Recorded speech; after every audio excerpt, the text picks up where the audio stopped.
Hi everybody, and welcome to the next in my series of videos where I listen to classic albums for the first time. And today we are listening to John Mayall's Blues Breakers with Eric Clapton, aka the Beano album. So my relationship with said artists, Clapton, I've been a fan of for years, ever since I was around about 10 or 11, probably. I've owned a few of his albums on cassette. CD, I never really got any of his albums. All I got was the Cream of Eric Clapton compilation. Until last year, I've managed to pick up Pilgrim from a charity shop. But I have started getting his stuff on vinyl and enjoying them to different degrees. Obviously, his albums are a bit patchy. But yeah, overall enjoying them, and I would class myself as a fan of Eric Clapton. John Mayall, I've long been aware of his importance to the blues rock scene, especially in the UK. But apart from a couple of tracks on compilations, didn't really have any of his material. Couple of years ago, my dad, who was a fan of his, had bought tickets for him and my stepmum to see John Mayall at Portsmouth Guildhall. Unfortunately for them, in between buying the tickets and the gig, they moved up north to Sherwood Forest area, so were unable to attend the gig, so they gave me the tickets. So I went to see John Mayall live. It was strange, let me put it that way. As I said, didn't really know any of his material, bar an odd couple of tracks that I had heard probably once each. Portsmouth Guildhall, I think it's about a 3,000 seater. Let's have a quick Google. I meant to do this before I started recording. 2,500 capacity. I'm not sure if that's when it's seated, but it's around that anyway. The tickets Dad had bought were for the Circle, front row of the Circle I think they were. But when I turned up, they said, "Oh, didn't you get a letter?" I said, "No, I didn't buy the tickets, these were a gift." I said, "Oh, we're not opening up the Circle. If you go to reception, they'll have some tickets waiting for you. We're just sitting in the stalls." And when I got the tickets, I was something like 6th row, 8th row or something, bang in the middle of the stalls. Perfect seats. Basically, it just didn't sell enough to warrant them opening. I would guess, looking at the number of people there, it probably sold about 500. Sort of, you know, even the front of the stalls was patchy. It was quite full at the back. Obviously, people who had bought the cheaper tickets at the back originally weren't moved forward. But it meant that there wasn't much atmosphere for, you know, being in such a big venue with so few people. But rather than, you know, work with that and, you know, be grateful for us for coming, etc., Mayall seemed to be sort of blaming us for the low capacity. And in between songs, he was sort of having a go at us for not making enough noise at the end of each song. You know, he was getting polite applause rather than, you know, whoops and cheers and raising the roof. And he took so long between songs, I could never quite work out why, because at worst he was switching from a guitar to a keyboard, which, you know, takes a matter of a minute, if that. You know, usually when he was playing guitar, he was stood behind the keyboard playing it, so he didn't even have to move for some of the time. But it just, you know, because there was no big atmosphere, it just, you know, was stony silence and he was telling us off, and it just very strange.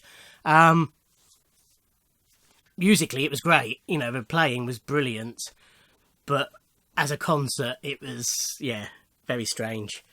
So yeah, that's, you know, my sort of introduction to John Mayall, really. Then I picked up this album, The World of John Mayall, Heathen Chemistry in Fareham, which I enjoyed very much.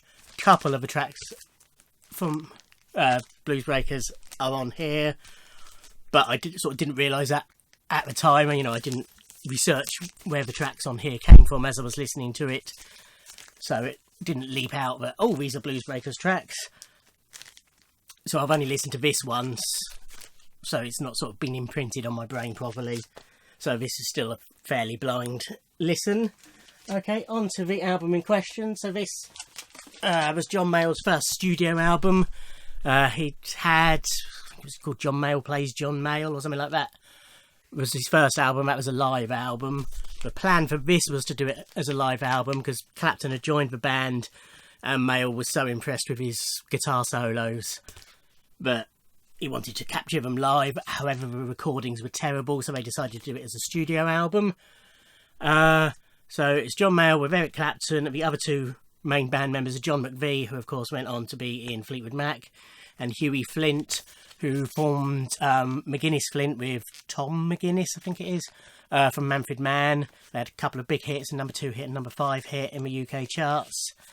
But their career sort of petered out. He joined the Bonzos for a while, played with them until they split. And then he joined the blues band with Paul Jones and various other members of Manfred Mann. That's sort of been his main work since. Done lots of, session work as well. This is sort of half blues covers.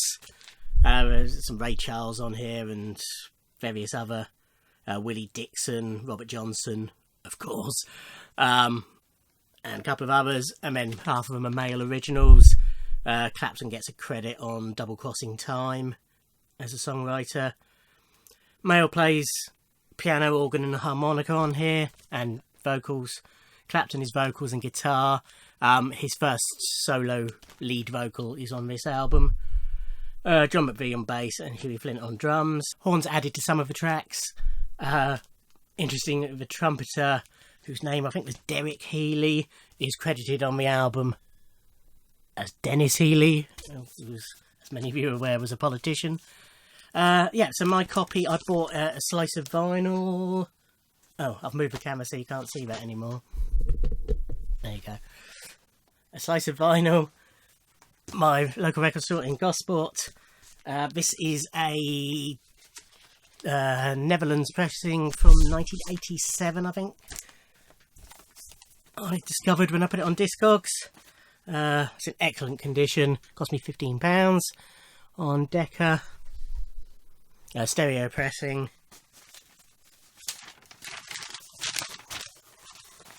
That's the sleeve.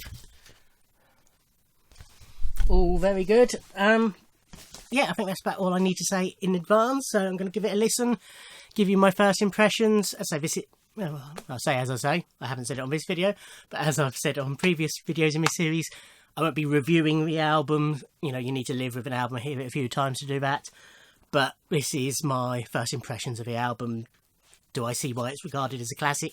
And this really is. It's in all the big album you must hear, top whatever album lists. It's regarded as one of the most influential blues rock albums of all time. Can I see why it's classed as such? Did I enjoy it? Will it inspire me to listen to more? That's enough waffle. Okay, so I'm going to give it a spin and I'll be back in a sec.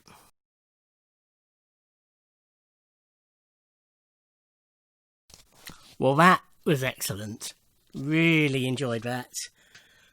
Great album.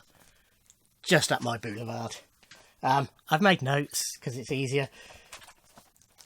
So, track 1, All Your Love, was a track I was very familiar with.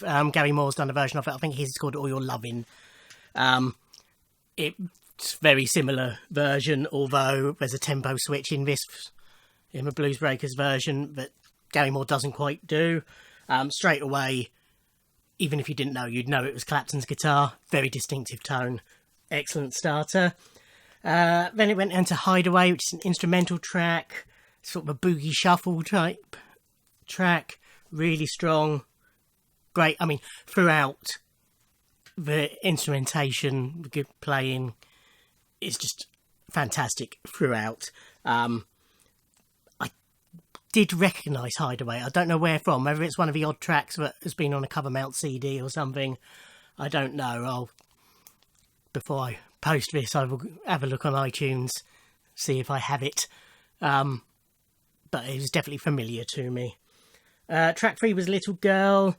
This was more of a simple blues song. When I say a simple blues song, I just mean, the blues is very formulaic, and this was a formulaic blues song. Doesn't mean it's not a great song. It's just, it follows that blues pattern that we're all familiar with. What made this really good, if not great, was the playing. Another Man, back to vocal song, but still pretty much a basic blues song. It's the first time a harmonica's really come into prominence on this album, and the harmonica drives the song. It is just vocals, harmonica, and claps. One thing I did feel listening to it is you've got Clapton on the album. It seems a shame to have a track with no guitar on it, but if it wasn't for that, another great, simple, very simple blues song. Double Crossing Time, as per Little Girl, is another, blues song. Formulaic, but still really good. This one a bit slower, but another great song. And the first side ends with their cover of Ray Charles's, the cover of Ray Charles's What Did I Say? It's a track that I'm familiar with primarily. I think I've heard Ray Charles's version once, but I'm more familiar with a Prince bootleg that he does it on from 1994. And this is certainly very similar to Prince's bootleg version, certainly in the horn tone. Not the horn tone, the keyboard tone, rather. Some of particularly the guitar, and to a lesser extent the piano instrumental breaks, are a bit discordant, but in a good way. It makes it sound more raw, which I liked. Then we had a drum solo, and the drum solo was going on, and I wrote down on my notes, too long, bit repetitive, and then it went on for about another 10, 12 bars. Oh god.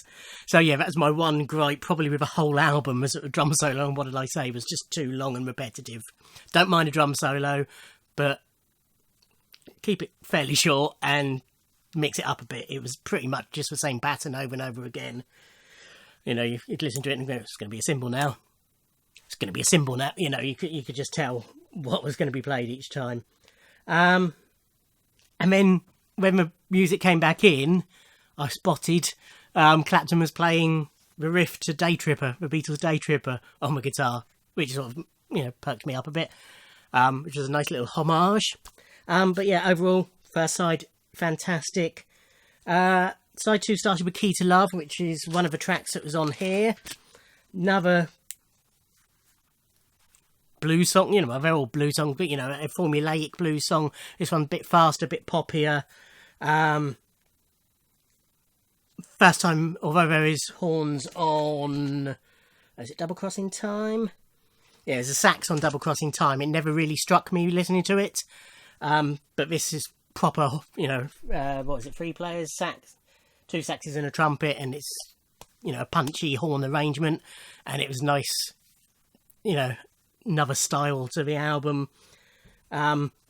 It reminded me a bit of Catch Me If You Can, the Chuck Berry song, and a few other Chuck Berry songs, because obviously Chuck Berry songs are all pretty similar. And it's got that,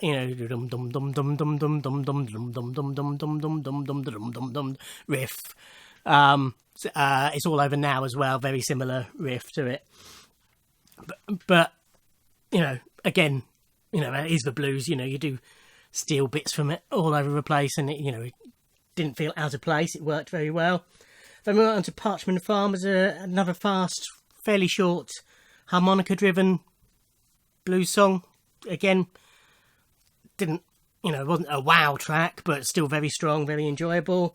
Then Have You Heard, which is also on, that was the other track that was on here. This was a great, slow, bluesy song that just built and built and built. Some great soloing from Clapton, a great sax throughout it. Really strong song, really enjoyed that. As I say, it's quite a long track, but it was one that the more it went on, the more I enjoyed it. Then we went on to Rambling on My Mind, which is the Clapton vocal. It's the Robert Johnson track. I'm familiar with Robert Johnson's version. This was fairly faithful to it, but with added piano and other bits, but it was kept very basic, simple arrangement. What does that say? I can't read my own writing. No, can't read what that says. But yeah, you know, it was just simple and basic, good playing. One thing I will say, I like Clapton's vocals, I always have done. It didn't, because he was so young when he made this, he didn't quite have the voice for that sort of blues, in my opinion. Not having, you know, years later he's been through the addictions, the marital problems, etc., the Pattie Boyd stuff, and his blues singing is excellent. I mean, even later still, you know, after the death of Connor and whatever, you know, he really felt the blues, and you could tell it when he was singing. This felt more like he was, you know, just singing the song because he liked the song, if you see what I mean. I know he did have, you know, problems, not sure, because the person he thought was his sister was his mother, and his mother was actually his grandmother and stuff like that. I'm not entirely sure when that came to light. I've got a feeling even that was after this, so he didn't really know that at the time. But otherwise, you know, that's my only criticism, if you like. But yeah, great version. Then Stepping Out, which another instrumental, very much guitar driven, great soloing by Clapton. This is another point, song where I say song, it's an instrumental, but you know what I mean. Track where towards the end I sort of, my ears picked something out, and the horns, they're going da da da da da da, and all I could think of was Batman, Batman, Batman. So I was half expecting to go do do do do do do do, but they didn't. But that sort of distracted me certainly. But yeah, great soloing on that, really strong. And then it ended on It Ain't Right, which is a fast harmonica driven song. Again, just really strong, great playing, really good end to the album. Yeah, really enjoyed that, as I'm sure you can tell. Just absolutely love that. That'll be an album that I play fairly regularly. I think if somebody listened to it completely blind, not knowing the history, I think you'd just think, well, you know, that's a really great album.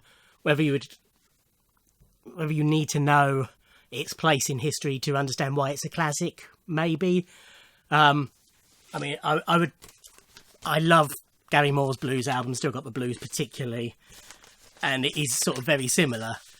And I think Still Got the Blues, if that was the album, if you like, if that came out when this did, that would be regarded a classic. You know, it's not necessarily the actual album itself that makes it a classic, it's the fact it was the first album of this type.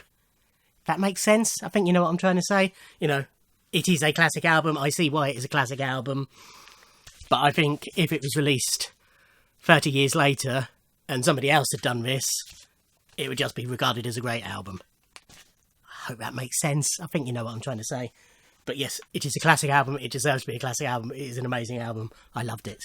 Okay, so that is John Mayall's Blues Breakers with Eric Clapton, or the Beano album.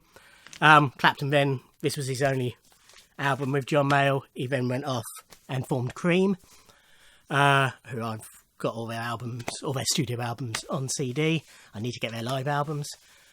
Anyway, that is it for this video. Classic albums, listen to for the first time. Please send me your suggestions. As I said time and time again, I want classic albums that are regularly in lists of classic albums, basically. So I don't necessarily want your favourite album by your favourite band, or an album you particularly think is great, if it's not in Rolling Stone's top 500 albums, or Q Magazine, or Mojo, or, you know, recognised major press or internet sites lists of classic albums.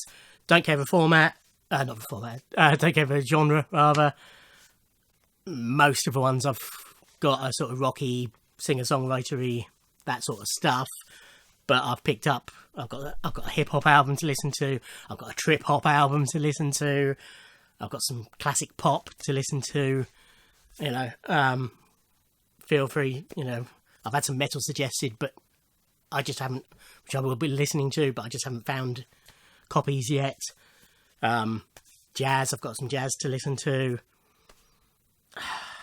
If you must, I'll listen to country, even though I'm not a country fan, but if there's a classic country album that you think I should listen to, let me know. Again, as long as it's on a list somewhere. But I really don't care genre-wise. I will give it a listen, see what I think. Anyway, enough waffle, because I've got a few more of these to record this morning. Thank you for watching. Like, comment and subscribe, and I'll see you on another video. Thanks. Bye.